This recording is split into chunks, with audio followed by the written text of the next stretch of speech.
আমার একটা স্থল নেই হাসিব সাহেব। আমাকে বিয়ে করে ঠকে যাবেন আপনি। বেশ কয়েক বছর আগে সিস্ট হয়েছিল। সিস্টের গ্রোথ নাকি ভালো ছিল না, ক্যান্সার ছিল বোধহয়। তাই ডাক্তার সিদ্ধান্ত নিয়েছিলেন স্তন কেটে বাদ দিতে হবে, নয়তো শরীরের বাকি অংশে ছড়িয়ে পড়ার শঙ্কা ছিল।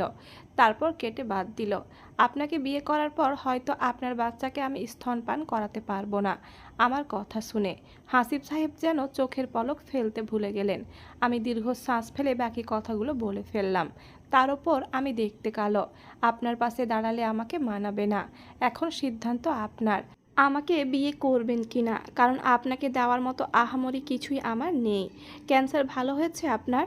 কাঁপতে কাঁপতে কথাগুলো বলল হাসিব সাহেব। আমি মুচকি হেসে হাসিব সাহেবকে জবাবে বললাম, ভালো না হলে নিশ্চয় আপনার সামনে বসে থাকতাম না। হাসিব সাহেব আমার সঙ্গে আর কোনো কথা বললেন না, উঠে চলে গেলেন ড্রয়িং রুমে।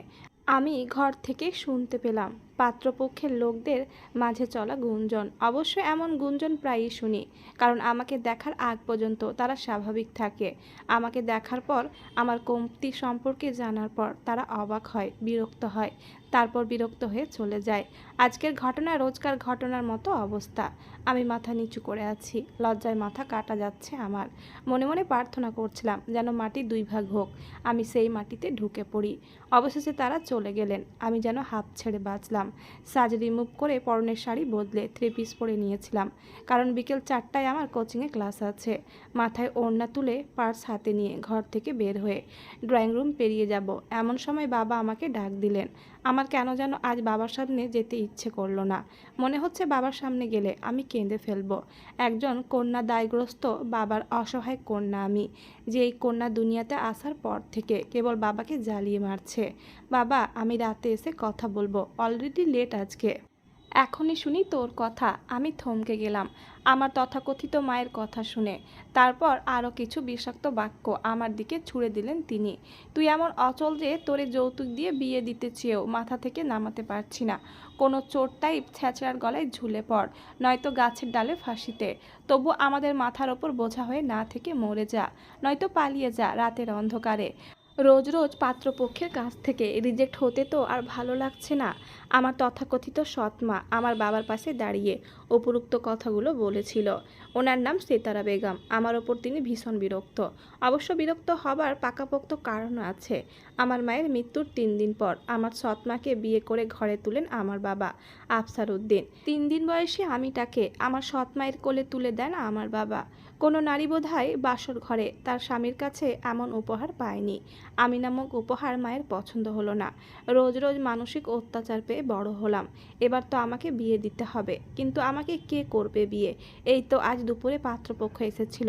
আমি পাত্রের সঙ্গে আলাপের এক পর্যায়ে গিয়ে আমার কিছু কমতি নিয়ে বলছিলাম। এরপর যা হলো আপনারা সেই সম্পর্কে অবগত হলেন। আমি চোখের জল আড়াল করতে পেছনে ফিরে গেলাম। বাবা কিছু বলার জন্য আমার দিকে এগিয়ে আসলেন, কিন্তু বাবাকে আর কিছু বলার সুযোগ না দিয়ে আমি বের হয়ে গেলাম। রাস্তায় এসে দাঁড়াতে একটা রিক্সা পেয়ে গেলাম। রিক্সা আমাকে নিয়ে চলল গন্তব্যের উদ্দেশ্যে। কোচিংয়ের বিল্ডিংয়ের সামনে এসে রিক্সা থেমে গেল। আমি রিক্সা ভাড়া দিয়ে ভেতরে ঢুকলাম। আজও এত দেরি কেন মিস আলো? আমি পেছনে ঘুরতে দেখলাম কাব্য স্যার দাঁড়িয়ে আছে, আমাদের কোচিংয়ের গণিত টিচার তিনি। আমি তাকে সালাম দিয়ে বললাম, স্যার আসলে বাসায় গেস্ট এসেছিল। রোজ গেস্ট আসে, অদ্ভুত। আগামীকাল থেকে যদি 1 মিনিটও লেট হয় তাহলে আপনার কোচিংয়ে আসার দরকার নেই। আপনি রোজ দেরি করে আসেন, আমার বাকি স্টুডেন্টদের পড়ালেখায় ডিস্টার্ব হয়। You understand what I am saying? Yes sir, go to your seat. Alo দীর্ঘশ্বাস ছাড়ল, তারপর নিজের সিটে বসলো। এবার পড়ায় মনোযোগী হওয়া উচিত। সমাজে বেঁচে থাকতে নিশ্চয়ই বিয়ে করার প্রয়োজন নেই। লেখাপড়া কোনো মতে শেষ করে একটা চাকরি জোটাতে পারলে হলো। পুরুষ মানুষের শারীরিক পরীক্ষার বস্তু না হয়ে বরং নিজের জন্য বেঁচে থাকা ঢের ভালো। কোচিং শেষ করে সেগুনবাগান 6 নম্বরের দিকে এগিয়ে যাচ্ছে আলো। দুটো টিউশনি আছে। টিউশনির টাকা দিয়ে আপাতত কলেজের বেতন ফি চলছে।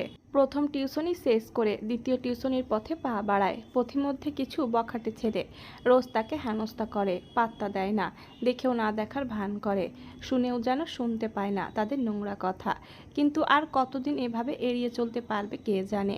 এমন সবাই কে যেন রাস্তার পাশে মাথা ঘুরে পড়ে গেল। যেহেতু সন্ধ্যাবেলা তাই মানুষজন কম রাস্তায়। আলো দৌড়ে যায় মানুষটার দিকে। একজন সুস্থির মহিলা অচেতন প্রায়। আলোকে দেখে কোনো মতে বলল, মা, আমার ব্যাগে মোবাইল আছে, পাসওয়ার্ড 1235, আমার ছেলের নাম্বার কল লিস্টে আছে, মেঘালয় ওর নাম। ব্যাস, এতটুকু কথা যেন বহু কষ্টে তিনি বললেন। আলো দিশেহারা বোধ করলো। ভদ্রমহিলার পাশে পড়ে থাকা হ্যান্ডব্যাগ থেকে মোবাইল বের করে লক খুলে কল লিস্টে গেল। তারপর মেঘালয় দিয়ে সেভ করা নাম্বার দিয়ে কল করলো আলো। হ্যালো মা, কোথায় আছো তুমি? সবাই তোমার জন্য অপেক্ষা করছে। আসলে রাস্তায় একজন মহিলা অচেতন হয়ে পড়ে আছে। সম্ভবত আপনার মা হন উনি।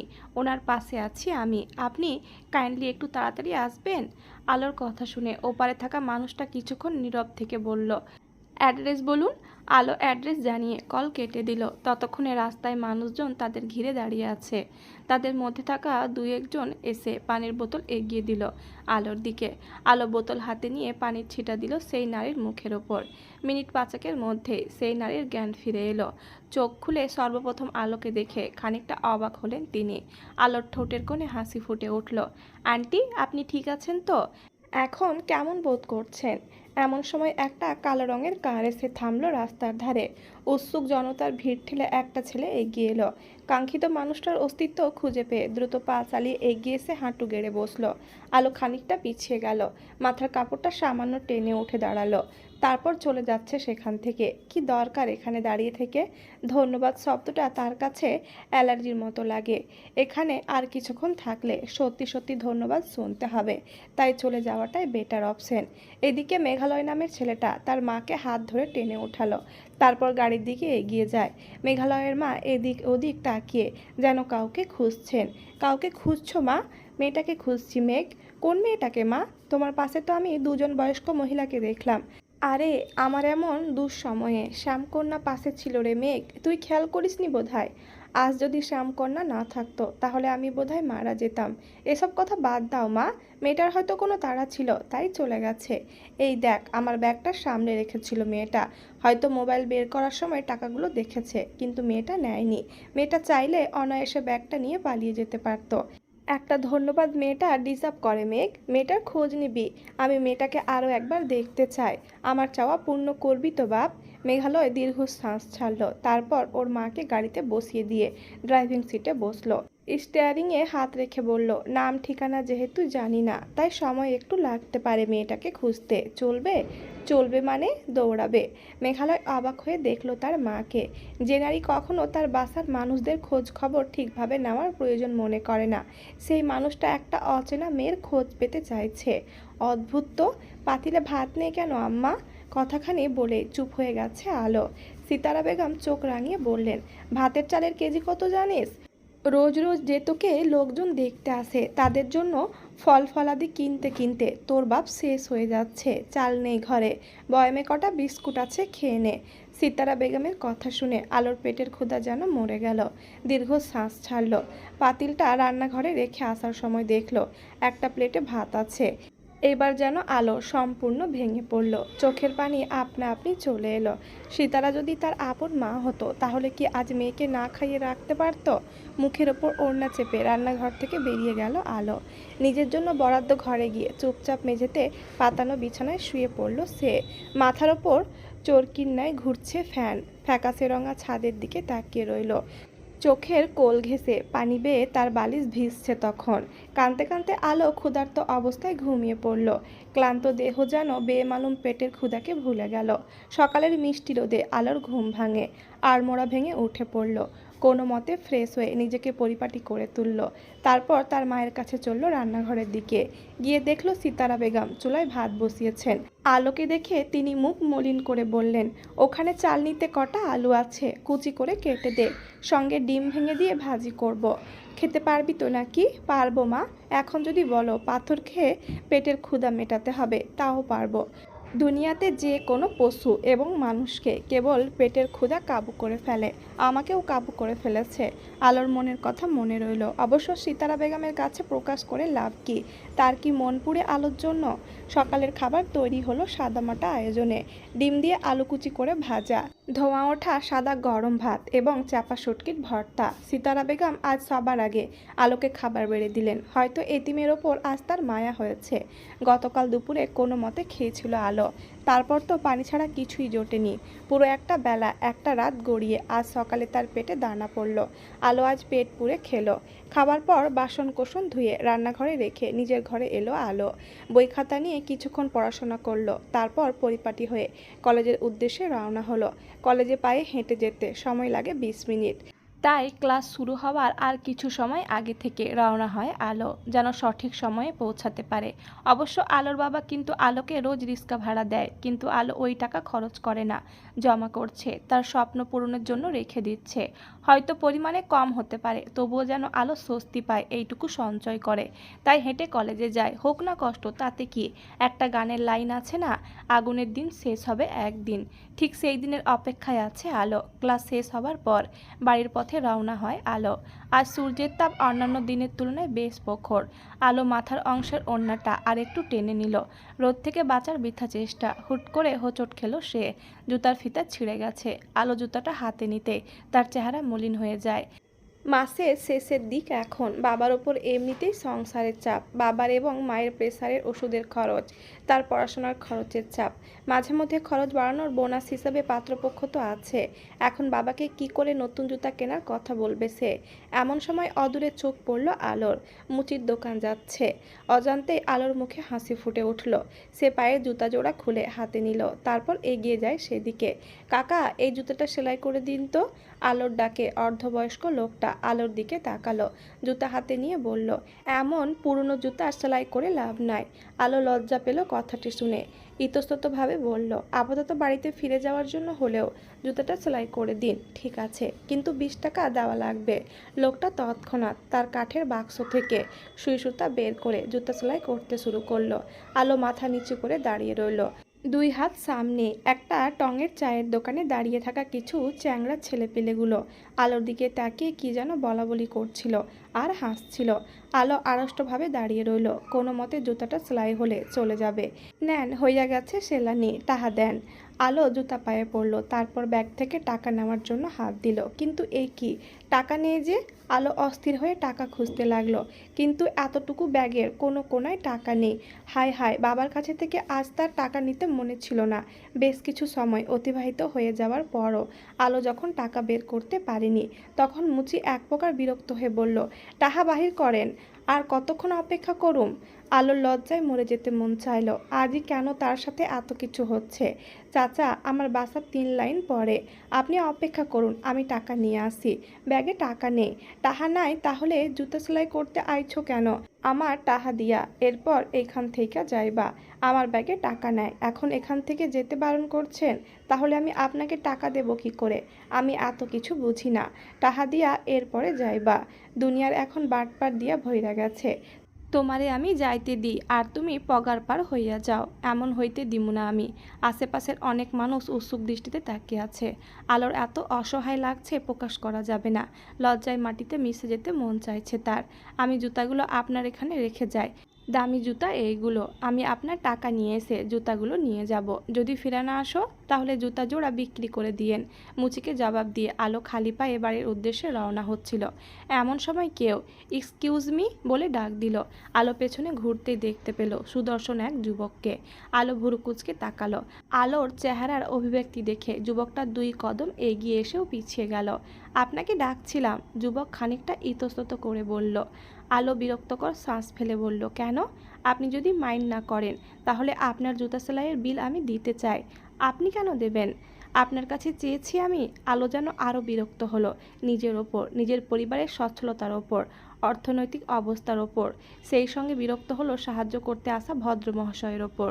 আমি কখন বললাম আপনি চেয়েছেন? আমি তো শুধু আপনাকে হেল্প করতে চেয়েছি। আপনি শুধু শুধু আমার সময় নষ্ট করছেন।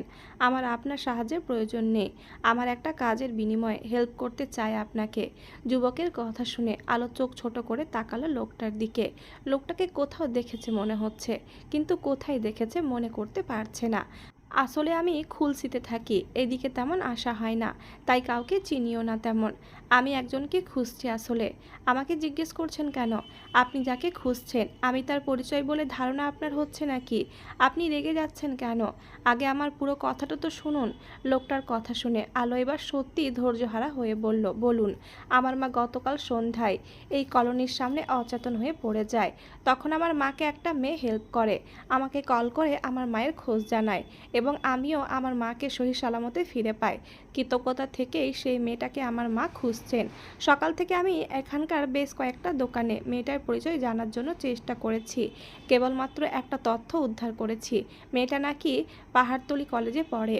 আপনিও হয়তো সেই কলেজের স্টুডেন্ট। আপনার আই কার্ড তো বলছে আপনিও পাহাড়তলি কলেজের স্টুডেন্ট। লোকটার পুরো কথা শুনে আলোর মাথা ঘুরছে। বলে কি, এত খুঁটিনাটি তথ্য কিভাবে খেয়াল করছে?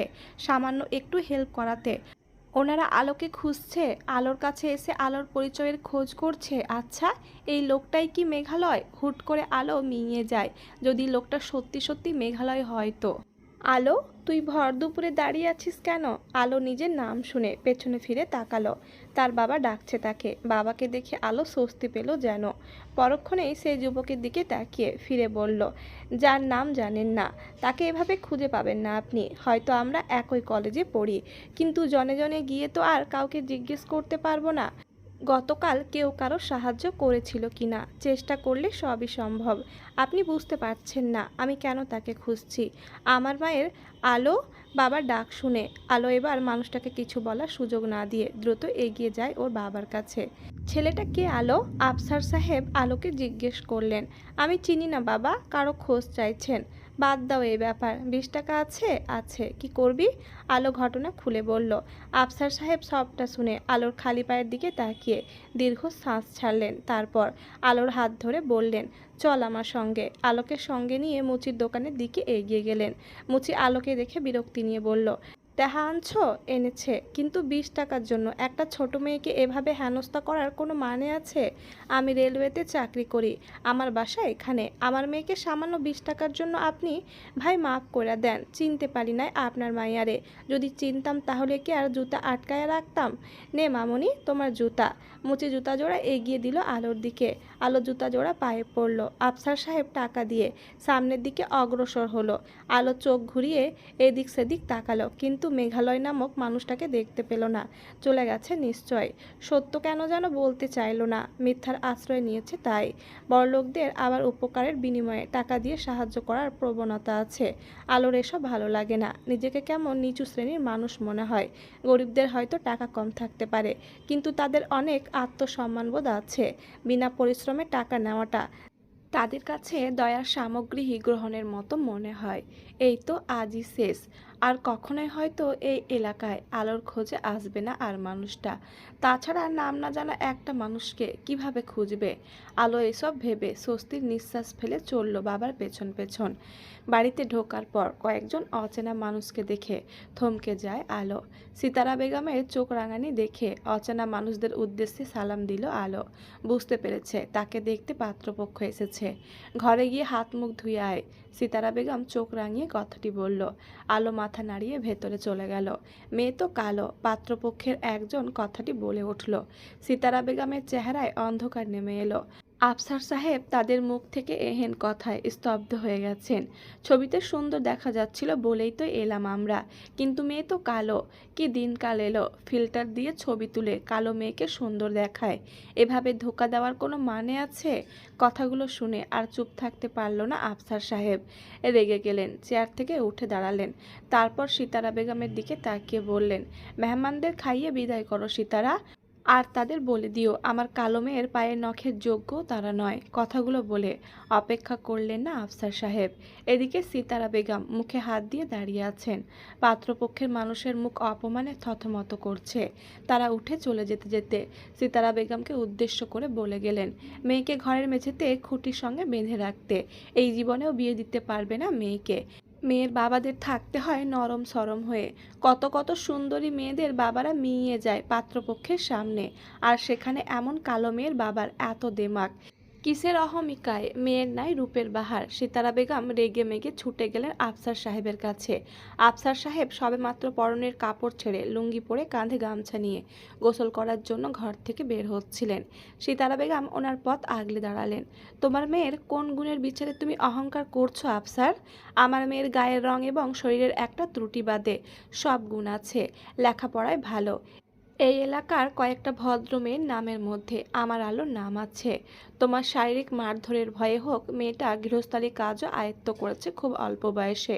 তুমি বলতে চাইছো আমি তোমার মেয়েকে মেরেছি?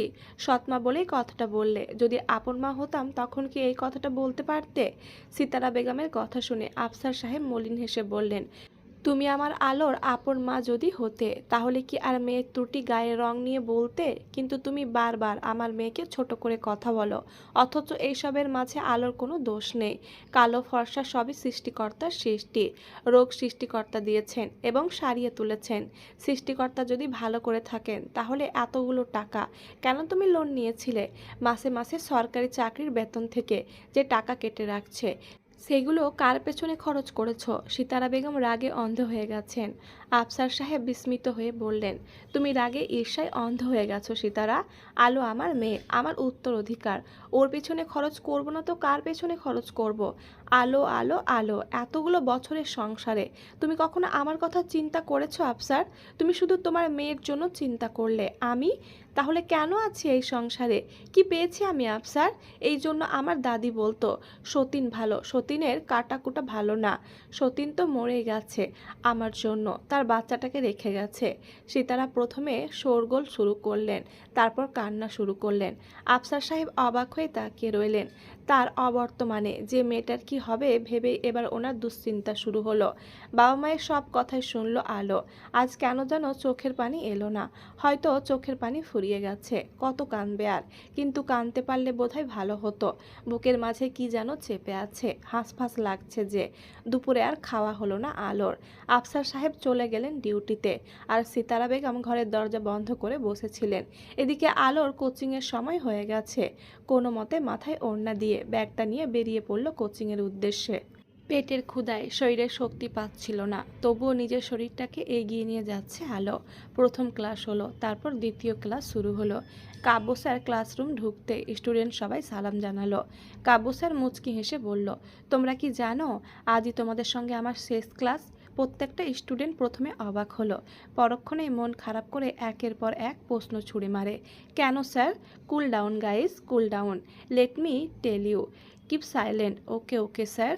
তোমরা তো জানোই আমি স্কলারশিপের জন্য ইউকে যাওয়ার প্ল্যান করেছিলাম। আমি স্কলারশিপ পেয়ে গেছি। কাব্য খুশি হলেও ওর স্টুডেন্টরা খুশি হতে পারলো না খবরটা শুনে। এবার কাব্যের মন খারাপ হতে শুরু করলো, কারণ 5 বছর ধরে এখানে আছে। বাচ্চাগুলো তাকে অনেক অনেক ভালোবাসে। দেখো, আমার তো আর কোচিংয়ে পড়ানো হবে না। লেখাপড়া শেষ করতে হবে, ভালো চাকরি পেতে হবে। সবাই মাথা নাড়ল। এবার কাব্য খুশি হয়ে বলল, আর একটা গুড নিউজ দিই তোমাদের, আগামী শুক্রবার আমার বিয়ে। যদিও বিয়ে এখন করতাম না, দেশে ফিরে এসে করতাম, কিন্তু এখন মায়ের ইচ্ছে অনুযায়ী বিয়েটা করতে হচ্ছে। তোমাদের সবাইকে আমার বিয়েতে আমন্ত্রণ করা হলো, সবাই আসবে। বৃহস্পতিবার সন্ধ্যায় গায়ে হলুদ এবং শুক্রবারে বিয়ে। তোমরা সবাই আসবে। ইনভিটেশন কার্ড আসবে কিছুক্ষণের মধ্যে। তোমরা কার্ডের দেওয়ার ঠিকানা অনুযায়ী কনভেনশন সেন্টারে চলে যাবে। বুঝতে পেরেছ? ইয়েস স্যার, একসাথে সবাই বলে উঠল। কাব্য মুচকি হেসে ফেলল। তারপর একেবারে শেষের সারিতে বসে থাকা আলোকে উদ্দেশ্য করে বলল, তুমি কিন্তু ফাঁকি দিবে না মিস আলো, নয়তো আমি বাড়ি বয়ে নালিশ করে আসবো তোমার বাবার কাছে। বুঝতে পেরেছ? আলো হক চুকিয়ে যায়, হ্যাঁ বলবে নাকি না বলবে বুঝে উঠতে পারল না। শেষমেশ বলেই ফেলল যে সে যাবে।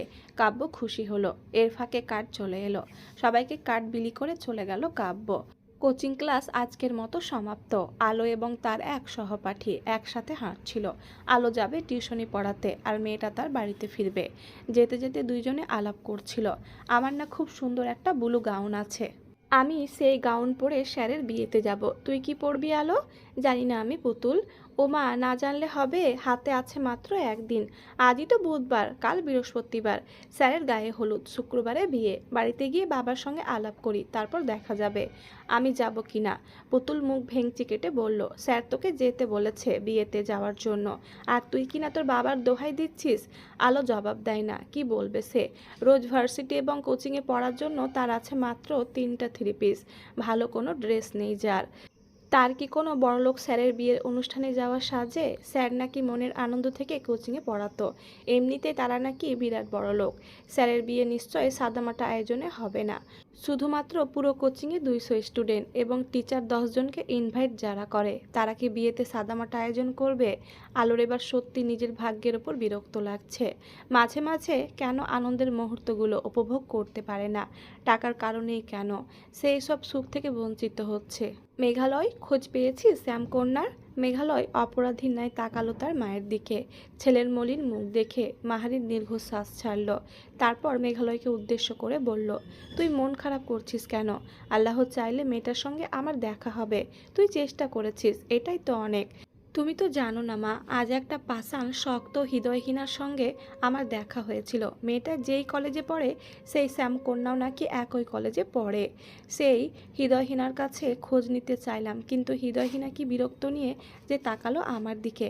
তার চোখের ভাষা যেন বলছিল, পৃথিবীর সবচেয়ে বিরক্তকর বস্তু তার চোখে বুঝি আমি ছিলাম। তবুও আগ বাড়িয়ে তার সঙ্গে কথা বলতে চাইলাম, কিন্তু সে আমার ওপর বিরক্ত, চরম বিরক্ত। আমার 27 বছরের জীবনে এই প্রথম বোধহয় কেউ আমার ওপর বিরক্ত হলো। কিন্তু কেন মা? মেঘালয়ের মনের কথা মনে রয়ে গেল। মাকে বলা হলো না এই কথাগুলো। বললে হয়তো তার মা হাসবে, কারণ তার মায়ের মতে মেঘালয়কে কেউ এড়িয়ে যেতে পারে না। মেঘালয় পর্বতের মতো মানব, মেঘালয়ের সৌন্দর্যকে কেউ এড়িয়ে যেতে পারে না। অথচ তার মায়ের ধারণাকে কেউ বুড়ো আঙুল দেখিয়ে মেঘালয়কে কি সূক্ষ্মভাবে এড়িয়ে গেছে আজ। এমন অবজ্ঞার কথা কি আর মায়ের সঙ্গে বলা যায়? এমন অদ্ভুত বিষয় কেবল লুকিয়ে রাখতে হয়, নয়তো লজ্জা পেতে যে হবে। মা ছেলেতে মিলে কি নিয়ে আলাপ করছো? কাব্য তার মা মাহারিনের পাশে বসতে বসতে কথাগুলো বলল। মেঘালয় মুচকি হেসে বলল, তোমার স্টুডেন্টদের ইনভাইটেশন কার্ড দেওয়া শেষ? হ্যাঁ, মাত্রই দিয়ে ফিরলাম। বেশ ভালো উদ্যোগ নিয়েছো দেখছি। স্যারের বিয়েতে বরযাত্রী হিসেবে অর্ধেক তার স্যারের স্টুডেন্ট যাবে। তোমার বউ জানে তো তোমার পাগলামির কথা? মেঘালয়ের কথায় হেসে ফেলল মাহারিন এবং কাব্য।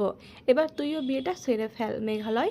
আমার থেকে যেহেতু তুই আধা ঘন্টার ছোট, সেহেতু তোর উচিত আমার বিয়ের আধ ঘন্টা পর বিয়ে করে ফেলা। কাব্যের ওপরে একটা বালিশ ছুঁড়ে দিল মেঘালয়। কাব্য বালিশ ধরে ফেলল, তারপর হাসতে হাসতে আবারও মেঘালয়ের দিকে ছুঁড়ে দিল।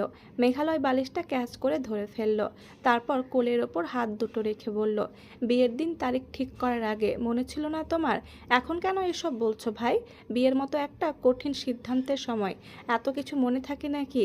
কাব্যের কথা শুনে মাহারিন এবং মেঘালয় দুজনে হেসে ফেলল। কাব্য এবার মাহারিনের দিকে ফিরে বলল, মাসফি ভাইয়ের আসার ব্যাপারে কোনো কনফার্মেশন পেয়েছো মা? আজ রাতের ফ্লাইটে আসবে।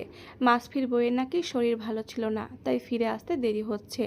বাহানা সব, এত লো ক্লাস মেন্টালিটির মেয়ের চক্করে তোমার ছেলে পড়লো কি করে? বিয়ের পর নিজের শ্বশুরবাড়িতে আসতে চায় না, না আসার জন্য তার হাজারটা অজুহাত তৈরি থাকে। কাব্যের কথা শুনে মাহারিন দীর্ঘ শ্বাস ফেলে বললেন, ভাইয়ের বইয়ের বদনাম করিস না কাব্য। আমার ভাগ্য হয়তো ছেলের বইয়ের আদর নেই। মাঝে মাঝে হতাশ লাগে, 3টা ছেলে তো আল্লাহ পাক দিয়েছেন, কিন্তু একটা মেয়ে যদি দিতেন, মনের দুঃখ মেয়ের কাছে বলতে পারতাম, গল্প করতাম। ছেলের বইয়ের সঙ্গে কী সব কথা বলা যায়, কোন কথা কোনভাবে ধরে মাইন্ড করে বসে থাকে। মেঘালয় তার মায়ের মলিন মুখের দিকে তাকিয়ে রইল। কি নেই তাদের? সব আছে, কিন্তু তার মায়ের সারা জীবনের একটা আক্ষেপ রইল, মেয়ে নেই। কাব্য এগিয়ে গিয়ে মাহারিনের হাত ধরে বলল, আমরাই তোমার ছেলে, আমরাই তোমার মেয়ে, গল্প আমাদের সঙ্গে করবে মা। এই যে সারাদিনের এত শত ব্যস্ততার মাঝেও তোমার পাশে এসে কেন বসি? আমাদের গল্প তোমার সঙ্গে বলার জন্য, তোমার গল্প শোনার জন্য আমরা বসে থাকি। আগে 3জন আসতে এই ঘরে, আমার মাসফি, কাব্য, মেঘালয়। মাসফি বিয়ের পর আর সময় পেল না এই ঘরে আসার। মাঝে মাঝে 2-4টা কথা বলে ফুরসত পেলে। তোরও বিয়ে হয়ে যাচ্ছে, তুইও আর আসবি না হয়তো। তোর বাবা মারা যাওয়ার পর থেকে ধীরে ধীরে একাকিত্বে অভ্যস্ত হয়ে যাচ্ছি রে। কাব্য আর মেঘালয় স্তব্ধ হয়ে গেছে তাদের মায়ের কথা শুনে। মায়েরাও যে একদিন সন্তানকে কাছে পেতে ছটপট করে আজই প্রথম অনুভব করলো তারা। অথচ সন্তানের সময় কই মাকে দেওয়ার জন্য। অথচ এই মা একদিন সন্তানদের হাজারো কাজ এবং ব্যস্ততার ভিড়ে সময় দিয়েছে। ছোটবেলায় বুকে জড়িয়ে ঘুম পাড়িয়েছে। কত শত রাত নির্ঘুম কাটিয়েছে সন্তানের জন্য। আলো টিউশনি শেষ করে বাসায় ফিরে এলো। এখন ঘরের অবস্থা দুপুরের মতো নেই, স্বাভাবিক আছে। আফসার সাহেব টিভিতে নিউজ দেখছেন, সিতারা বেগম রান্না করছেন। আলো নিজের ঘরে গিয়ে ব্যাগটা রেখে সোজা চলে গেল মায়ের কাছে। মা ভাত দাও। আলোর কথা শুনেও জবাব দেয় না সিতারা। আলো দীর্ঘ শ্বাস ছাড়ল। রান্নাঘর থেকে বের হয়ে যাবে কি সেই মুহূর্তে সিতারা বেগম ডাক দিয়ে দায়সারাভাবে বললেন, টেবিলে রাখা আছে, খেয়ে নে, নয়তো আবার তোর বাপের কাছে গিয়ে বলবি সৎমা বলে ভাত খেতে দিই না। আলো দীর্ঘ শ্বাস ছাড়ল। রোজ রোজ এমন কথা শুনতে শুনতে এখন গায়ে সয়ে গেছে। দুপুরে না খেয়ে এখন রাতের খাবার খেতে এসেও যদি এমন কটু কথা শুনতে হয়, তাহলে আর কি বা বলার আছে আলোর। অবশ্য বাবাকে বলেও না এসব কথা, কিন্তু বাবা টের পেয়ে যায়। কোনো মতে ভাত খেয়ে নিল আলো। তারপর বিয়ের কার্ডটা হাতে নিয়ে তার বাবার কাছে গিয়ে দাঁড়িয়ে রইল বেশ অনেকটা সময় ধরে। কাব্য স্যারের বিয়ের ব্যাপারটা নিয়ে একবার আলাপ করতে মন চাইছে তো, আর একবার বলতে মন চাইছে না। কিন্তু দাওয়াতে না গেলে কাব্য স্যার সত্যি সত্যি তার বাড়িতে চলে আসতে পারে, কারণ স্যার অনেকটা নিজ মন মর্জিতে চলা মানুষ। কী রে, কিছু বলবি আলো? আফসার সাহেব টিভির পর্দায় চোখ রেখে প্রশ্ন করলেন। আলো নিজেকে প্রস্তুত করলো কথাগুলো বলার জন্য। বিয়ের কার্ডটা আফসার সাহেবের দিকে বাড়িয়ে দিল আলো। আফসার সাহেব টিভির পর্দা থেকে দৃষ্টি সরিয়ে কার্ডের ওপরে রাখলো। তারপর খানিকটা দ্বিধাগ্রস্ত হয়ে কার্ডটা হাতে নিয়ে বলল, কার বিয়ের কার্ড? আমাদের কোচিং সেন্টারে যে অঙ্ক করায় সেই কাব্য স্যারের বিয়ের কার্ড। সবাইকে দাওয়াত করেছে, যাওয়ার দরকার নেই। আফসার সাহেব নিজের পাশে ইনভিটেশন কার্ড রেখে জবাব দিলেন। আলো জানতো তার বাবা রাজি হবে না। সবাইকে স্যার কার্ড দিয়ে দাওয়াত করেছে, কিন্তু আমাকে প্রায় জোর দিয়ে বলেছে আমার বিয়েতে যেতেই হবে। যদি না যায় স্যার নাকি আমাদের বাড়িতে চলে আসবে। আলোর কথা শুনে আফসার সাহেব আবারও কার্ড হাতে নিয়ে খুলে দেখলেন। তারপর আলোর দিকে তাকিয়ে বললেন, শুক্রবারে বিয়ে হবে। হ্যাঁ বাবা, গিফট কি দেওয়া যায়? ওনারা বিরাট বড়লোক বাবা, স্টুডেন্টদের নাকি গিফট দেওয়া লাগবে না, ওনার বিয়েতে উপস্থিত হলেই নাকি চলবে। আফসার সাহেব চুপ করে রইলেন কিছুক্ষণ, তারপর দীর্ঘ শ্বাস ফেলে বললেন, চল তুই আর আমি মার্কেটে যাই, নতুন ড্রেস কেনা লাগবে তো নাকি? আলো অবাক হয়ে যায় তার বাবার কথা শুনে। আলো চায়নি মুখে ফুটে তার আগেই কি করে তার বাবা বুঝতে পারলো যে তার আসলে নতুন ড্রেস দরকার। আলোর হুট করে মন চাইলো তার বাবাকে জড়িয়ে ধরতে, ঠিক যেভাবে ছোটবেলায় জড়িয়ে ধরতো কোনো বায়না পূরণ হবার পর। আলোর আজ কেন যেন মনে হলো বড় হয়ে যাওয়াটা আসলেই বিরক্তিকর। হুটহাট মন চাইলেও বাবা মায়ের সঙ্গে ঠিক ছোটবেলার মতো লেপ্টে থাকা যায় না। কেমন জড়তা কাজ করে। বাবা আছে বলেই তো বেঁচে আছে, সে নয়তো আলো সেই কবেই মরে যেত। বাবা বেটি মিলে কোথায় যাওয়ার পরিকল্পনা করছো? সিতারা বেগম রান্নাঘর থেকে বেরিয়ে প্রশ্ন করলো। আফসার সাহেব ওয়ালেট প্যান্টের পকেটে ঢুকিয়ে বললেন, আলোর সঙ্গে অনেক দিন হলো কোথাও যাই না, তাই ভাবলাম ওকে নিয়ে একটু বাইরে থেকে ঘুরে আসি। রোজই তো রাস্তায় হেঁটে কলেজে কোচিংয়ে যাচ্ছে, সেগুলো কি বাইরে যাওয়া হচ্ছে না? সিতারা বেগমের কথায় জবাব দিতে ইচ্ছে করলো না আফসার সাহেবের। পাশ কাটিয়ে চলে গেলেন আলোর ঘরের সামনে। ঠিক তখনই আলো বেরিয়ে এলো ঘর থেকে। মেয়েকে সঙ্গে নিয়ে আফসার সাহেব বের হয়ে গেলেন মার্কেটের উদ্দেশ্যে। পুরো মার্কেট খুঁজে মেয়ের জন্য চমৎকার একটা সাদা কাতান শাড়ি পছন্দ হলো আফসার সাহেবের। সোনালি পাড়ের সাদা শাড়ি, সোনালি জড়ি, সুতার পদ্ম ফুল ফুটে আছে পুরো শাড়ি জুড়ে। আলো অবাক হয়ে তাকিয়েছিল অনেকক্ষণ, তারপর তার বাবাকে উদ্দেশ্য করে বলল, বাবা আমাকে এই রঙের শাড়িতে মানাবে না, অন্য রঙের দেখো। আফসার সাহেব মেয়ের কথার ভাবার্থের মানে খুঁজলেন। পর মুহূর্তেই যখন বুঝতে পারলেন, তখন আলোর মাথায় হাত রেখে মায়ামাখা আদুরে সুরে বললেন, দিনের শুভ্র আলোতে যেমন আমরা বাস করি, ঠিক তেমনি রাতের নিকষ কালো আধারেও আমরা বাস করি। যেখানে সৃষ্টিকর্তা তার পুরো সৃষ্টির একাংশ সাদা কালো রং দিয়ে রাঙিয়েছেন, সেখানে তোর এত হীনমান্যতা কেন? তোকেও তো সৃষ্টিকর্তা সৃষ্টি করেছেন। আলো তার বাবার দিকে তাকিয়ে রইল। মানুষটা এত চমৎকার গুছিয়ে কথা বলতে পারে, কথার জাদুকর তার বাবা। এই যে হুট করে আলোর মনে হচ্ছে শুভ্র রং গায়ে জড়ালে দোষ কি? এই পৃথিবীর সকল রং সৌন্দর্য, খুঁত সবই তো সৃষ্টিকর্তার সৃষ্টি। মানুষ কি পেরেছে সৃষ্টি করতে? দোকানদারের কাছে শাড়ির বিল মিটিয়ে আফসার সাহেব আলোর হাত ধরল। আলো চমকে গেল। আফসার সাহেব মেয়ের মুখের দিকে তাকিয়ে বলল, কালোর গভীরতা ছোঁয়া যায় আত্মার অন্তঃস্থলে। সাদা শুধু বাহ্যিক দ্যুতি এবং আকর্ষণের বস্তু মাত্র। আলো সেই কঠিন দুটো বাক্যের মানে বুঝতে চায়, কিন্তু বুঝতে পারে না। চল আজ আমরা ফুচকা খাই বাপ বেটি মিলে। তোকে নিয়ে শেষ কবে ঘুরতে বেরিয়েছিলাম মনে নেই রে আলো। আফসার দীর্ঘ শ্বাস ছাড়লেন। আলোর এবার হঠাৎ করে কেন যেন কান্না পেল। তার বাবার এত আদরের, এত স্নেহের, তাকে আগলে রাখা ঋণ কি কখনো শোধ করতে পারবে? আজ শুক্রবার, কাব্য এবং ইতির বিয়ে। ইতিমধ্যে জুম্মার নামাজের পর বিয়ের আনুষ্ঠানিকতা শুরু হয়েছে। মেহমান আসছে ধীরে ধীরে। কাব্যের কিছু কিছু স্টুডেন্টরা চলে এসেছে। একটা রিক্সা এসে থামলো জিউসি কনভেনশন সেন্টারের সামনে। প্রথমে নিতু নেমে এলে, তারপর আলো। নিতু সত্যি সত্যি ব্লু রঙের একটা গাউন পরে এসেছে, আর আলো তার বাবার কিনে দেওয়া সোনালি পাড়ের সাদা শাড়ি। চোখের কোণ ঘেঁষে কাজলের রেখা ফুটে আছে। চুলগুলো বেলি ফুলের বাঁধনে আটকে রাখা। গহনাবিহীন মুখটার দিকে তাকিয়ে খানিকটা বিরক্ত হলো পুতুল। মুখ ভেঙচি কেটে আলোকে বলল, তোর কি কোনো বুদ্ধিশুদ্ধি নেই আলো? এত ফকফকা শাড়ি তোকে কে পরতে বলেছে আলো? শুধু গায়ে জড়ালে হবে? মানানসই হতে হবে না? আলো খানিকক্ষণ চুপ রইল পুতুলের কথা শুনে। কষ্ট পেয়েছে বান্ধবীর কথা শুনে। তবুও মুখে হাসি ফুটিয়ে পুতুলকে বলল, আমি তো জানি না আমাকে মানিয়েছে কিনা, কিন্তু আমার বাবা এখানে আসার আগে আমাকে শাড়িতে দেখে বলেছে আমাকে মানিয়েছে, সুন্দর লাগছে দেখতে। বাবা যেহেতু বলেছে, তাহলে আমাকে সত্যি শাড়িতে মানিয়েছে। কারণ আমার বাবা আমাকে ভীষণ ভালোবাসে, এবং বাবার সেই ভালোবাসার জোরেই হয়তো বাবার চোখে আমাকে সুন্দর লেগেছে।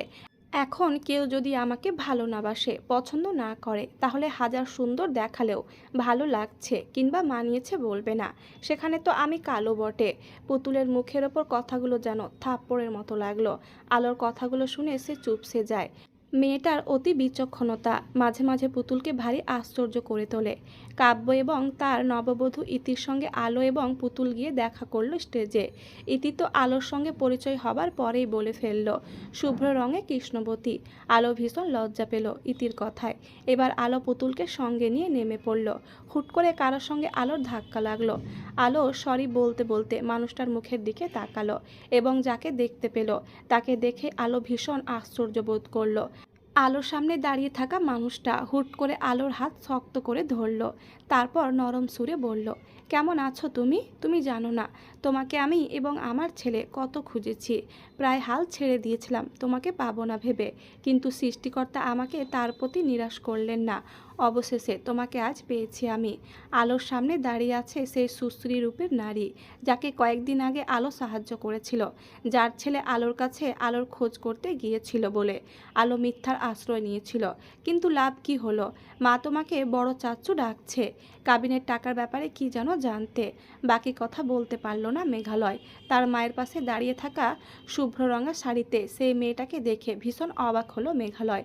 কারণ মেয়েটার এক হাত তার মায়ের হাতের মুঠোয় বন্দি। কিন্তু আশ্চর্যের ব্যাপার হচ্ছে, মেয়েটা আজও তার দিকে বিরক্ত চোখে তাকিয়ে আছে। কিন্তু কেন?